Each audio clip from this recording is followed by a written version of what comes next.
Hi! Mahaba ang bakasyon at maganda naman ang panahon kaya naisipan namin na mag-long drive to province.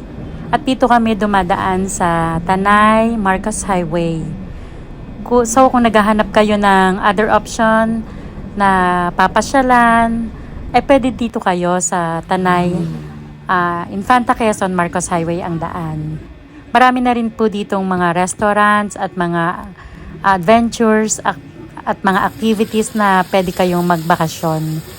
Ito, naisipan namin na huminto muna along the way na para magluto ng aming lunch. Ayan. Siyempre gusto rin namin maka-experience ng something new, something adventure. Kaya ito, sinubukan namin magluto ng lunch namin sa tabing daan na safe naman po at maginhawa.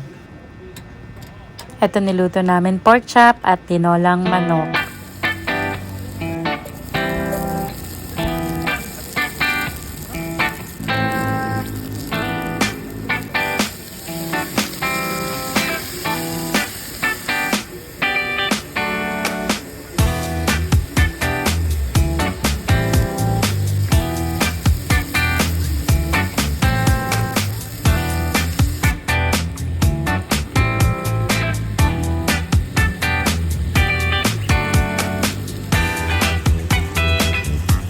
Ayan, malapit na pong maluto at makakapag-lunch na rin and then continue our biyahe going to the province.